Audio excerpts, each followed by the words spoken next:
it's Glamstract here, another video, another review. In today's video, I am going to rank my top and bottom foundations of 2024. When I say my top and bottom foundations of 2024, it does not mean these are foundations that launched necessarily this year, but these could be just the ones that I found myself purchasing this year. Either I used the most this year or I used the least this year. So there's not really connection on the 2024, what I reach out the most and what I don't reach out as much. And also keep in mind, this is a very personal review. It's not a fact. It's not everybody's opinion. This is my own. So if you don't agree with it, just think of that. It's just my own. Let's start on a positive note. These foundations I'm going to tell you are my top picks for 2024. I've picked 5 from my tops and 5 from my bottoms. First foundation, boom. The Chantecaille Future Skin Cushion Foundation. Now, whoever knows me knows how obsessed I am with this cushion foundation. This must be my #1 top favorite foundation ever existed. Here you go. I have it both in the shade Vanilla and Alabaster, it all depending on my skin coloring that time of the year. Absolutely so comfortable on the skin. It is almost like an undetectable foundation. It looks extremely natural but yet effective. It looks like your skin but better. I know a lot of foundation claims to have that your skin but better, but this truly does it. A lot of foundations, yes, gives you that your skin but better look, but you can still tell that you have been helped by the hand of a foundation. With this one, it just seems like it's all you know? You have this beautiful skin. It's not because of this. So this is like almost like a secret. It's like a secret weapon to your beauty. That's why I love it so much. So comfortable, lightweight, light to medium coverage. I would say more light than medium. And then if we think of the cause of this particular foundation, especially if you spend the money, if you buy this foundation on a Chantecaille website or a Chantecaille counter, I believe you can find a Chantecaille counter, Harrods, Harvey Nichols, probably Selfridges, not 100%, but probably Selfridges. You know, you give back to some really good charities. For example, this particular foundation is all about feeding the baby elephant. So for every foundation purchase, you give a milk bottle to a baby elephant. So I just thought the cause behind it is really cute, and you're supporting in a way a charity as well as getting a great foundation. Next, another brand that if you know me, you know how obsessed I am with this brand. And if you ask me what's your favorite brand ever, Sisley is the tinted sunscreen. SPF 30. I am in the shade 1 Natural, but I also have 2 Golden. 2 Golden, it's too warm, so I use it when I'm absolutely tan, when I know I'm going for that beach holiday and I'm going to come back brown. That's my shade. But this I would say is all year round shade 1 Natural. Sometimes I think I should probably go for porcelain when I'm in the deep of winter, when I'm absolutely fair, but this will still do. What I love about this sunscreen tinted moisturizer / foundations is that it really lasts so well throughout the day. It's one of the foundation that it almost acts as a magnet to your skin. No matter what skincare you use, no matter what primer you use, because I've used this with quite a bit of different primers, this foundation is magnified to your skin and it doesn't move and it stays put throughout the day and it looks flawless as just freshly applied in the morning, even in the evening. I know a lot of people have mixed reviews about this because, especially about the consistency, it is quite creamy. It could come across a little bit thick, but trust me, once it's on the skin, it's just a dream. It's just beautiful and just so good. Honestly, so good. Beautifully applied, even just with your fingertips. You don't need a brush or a beauty blender. It just glides on beautifully and it just stays on, as I said, really well. Now, another foundation that I have featured in also one of my favorites foundation videos of 2 years ago, but once again, this foundation, it's incredible. I'm talking about the Valentino Light Lasting Perfecting Foundation with SPF 25. It just glides on the skin like a dream. It gives you an absolutely beautiful glow. It looks like skin. Obviously not like this, but it still looks like skin. It's just gives you that lovely glass effect, but not looking too shiny or too oily effect. It's just like a beautiful, healthy looking skin. It's very thin.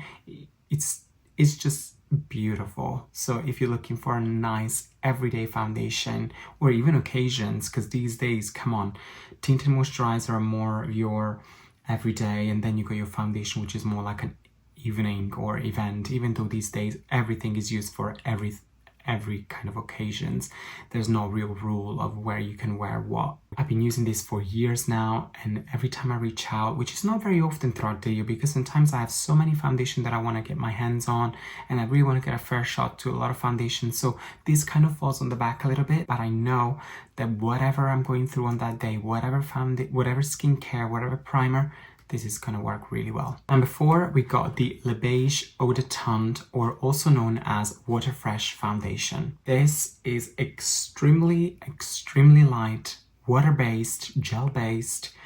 It's got those little bubbles. Here, I'm going to show you actually. These little bubbles that burst, you kind of have to break the bubbles first before you apply on the skin. Otherwise, if you just apply it straight from the pump, you will see those little bubbles rolling on your skin. You have to work a little extra to blend it into the skin. But if you blend it first in between your fingers and then you apply it with your fingers, to be really honest, you don't need the little brush that comes with it. Obviously, it is a plus. You pay for it. It's not a cheap foundation, but fingertips, this is best applied. There's almost no coverage.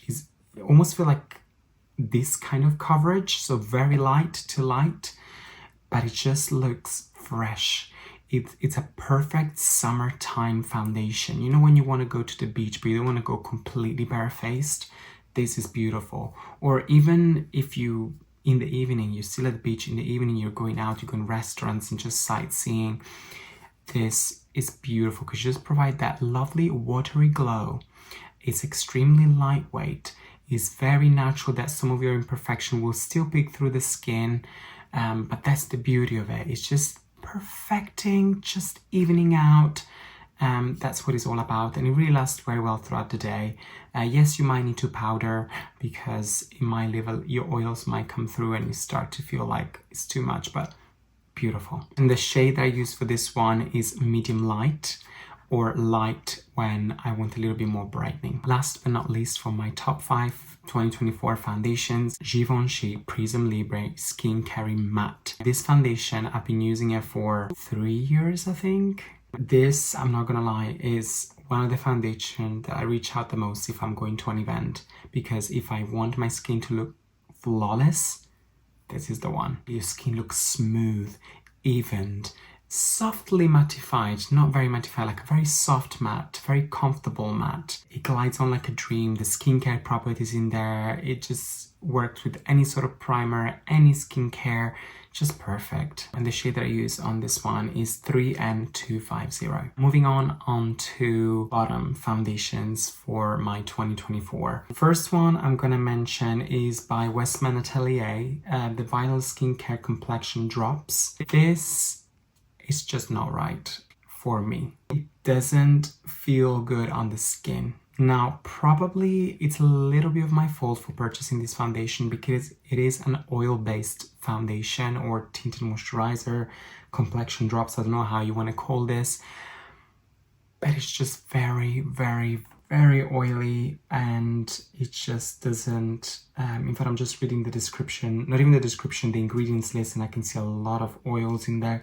So if you have a very dry skin, I'm saying extremely dry skin, to the point that it's peeling off, you might want to look into this, get a little sample from a counter and try it. But if your skin is normal, if your skin is combination, if your skin is oily, do not get any close to this. Sounds quite harsh, but yeah, it's a bowl of oil. Literally, it feels like oil, smells like oil, like, you know, that frying oil, sunflower oil. It's just oil on the skin. I'm sorry, because I love Westman Atelier. Some of their products are beautiful. Like one of my absolute all-time favorite cream bronzer is the Biscuit, I believe it's called, the black cream bronzer stick. But this, not for me, so it's a pass. Very similar to Westman Atelier, I purchased this Kosas Tinted Face Oil. Now, I didn't learn, this is a little bit of my fault. I didn't learn from Atelier and I went to buy another tinted oil. This again, very oil. Probably I was gonna say not as oily as the Westman Atelier, but it's still oily. So no. I'm not gonna go too much into details because again, very similar description. I don't want to sound repetitive, but very similar to the Westman Atelier. Very oily, just isn't too sleek on the skin. Your skin looks like a bowl of a salad bowl that has been drizzled with a lot of sunflower oil, which is absolutely wrong because we know we need olive oil when we do salads. Extra virgin olive oil, not just olive oil. Yeah, anyway. Another foundation that I did not like from this year is the Prada Reveal Skin Optimizing Foundation. As much as I wanted to love, because, you know, Italian brand, Italian here, I was like, let's support my Italian business. No. I'm sorry. It just did not feel good. Packaging is beautiful. I love the packaging. I love that it's about sustainability. It's refillable. Please, all you brands out there, get yourself into sustainability and refillable packaging because that's the only way forward if you want to make your contribution to a small contribution to saving the planet. The problem that I had with this foundation is that it really separates on the skin. At first, as soon as you apply, it looks flawless. Give it a couple of minutes and it starts to break. You can see especially around the nose area, start to sink into your pores. It breaks. It's just not a good look. The description is beautiful. You know, you go lactobacillus extract, whatever that is, niacinamide, vitamin E, which is perfect for skin improvement, but just did not work. But I'm not going to give up on this brand because I've seen some beautiful eyeshadow palettes, some beautiful lipsticks that I really would love to try, and I will try, but I'll give it a pass, a hard pass to this foundation. And you know what? You know me.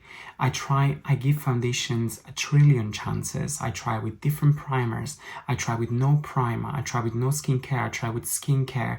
I try with setting powder. I try without a setting powder. I try with setting spray. Try without a setting spray. So I really give the foundation a chance and with everything I could do to make it work, but it just did not perform. So I'm thinking, is it maybe my skin doesn't agree with my skin, or is it actually the foundation that is not very good?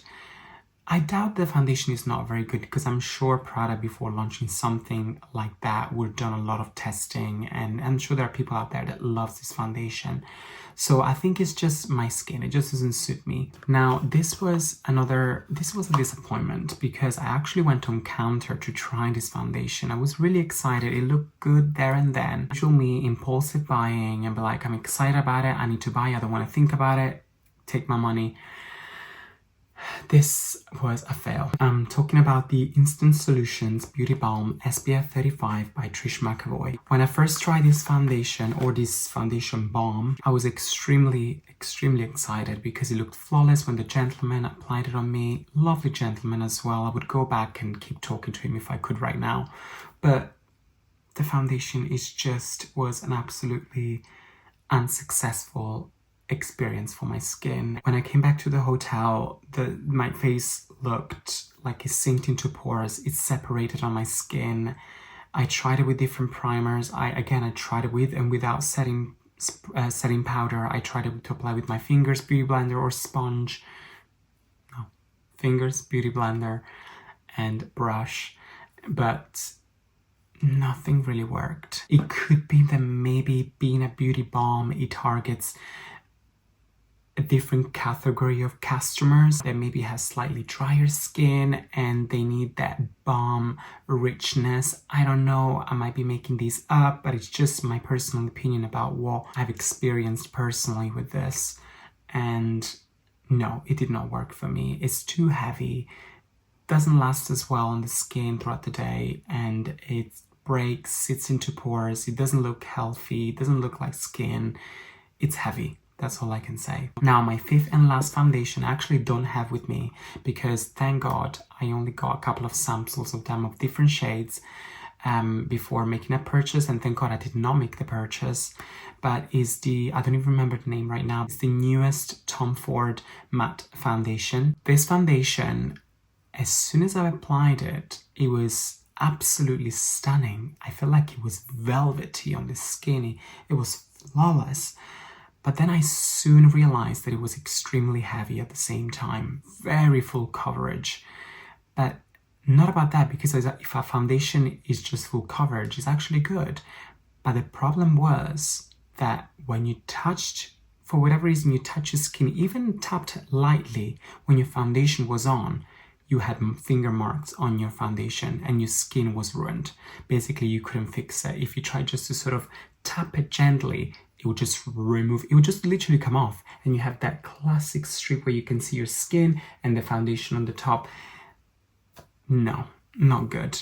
I did not dare to put powder on that foundation because it was already extremely mattifying. I gave it a fair shot because I got a couple of different samples of different shades. Because there's one thing about Tom Ford, their shade range is very weird. I never been able to get my head around it. It's just not clear. Yes, I can see the warm, I can see the cool, I cannot see much of neutrals. But I really struggle to find my shade when it comes to Tom Ford. In fact, most of the time, most of my Tom Ford foundations are as close as possible, or maybe like as close that I can get possible to my foundation match. But it's just not happening with Tom Ford. Their foundation shades are absolutely weird. But I love the illuminating, the one in the glass jar. Can't remember the name. I actually have it right here. The Shade and Illuminate Soft Radiance Foundation, absolutely beautiful. But the matte that comes in the same sort of square, but I think is a plastic, I'm not sure, but is like a cube, exactly like this. No, not good. And there you have it, guys. This concludes my top and bottom foundations of 2024. I hope you enjoyed this video. Any of these foundations you've tried, you have an opinion, let me know in the comments down below. I'd be really, really curious to know, truly, truly curious to know how you feel about these foundations that I've mentioned, if you have tried them. Because something that hasn't worked for me maybe worked for you, and give me a tip of how you used that foundation. Or something that I absolutely loved and you didn't love, maybe I can give you some tip if you want to on what's the best primer, what's the best weave application, and maybe I can make it work for you. Otherwise, if it doesn't work, it's also fine. Just move on to the next foundation. Just as simple as that. And also, if I did not feature any of the ones that are your top or bottom picks, let me know in the comments down below also, what are your top and bottom of 2024, or just generally? It doesn't have to be new launches. Just want to know what's your favorite and not least favorite foundations that you ever tried. Thank you very much for watching this video, and I apologize if I'm so inconsistent when it comes to publishing videos. If you like this video, you know it. Please give it a thumbs up. But also, if you didn't like this video, give it a thumbs up as well, because why not? Let's spread the love. And unless you are already, please, please, please subscribe to my YouTube channel and head over to my Instagram, where you can find me there at Glamstract as well. Thanks so much for watching once again, and hopefully I'll see you in my next video. Bye.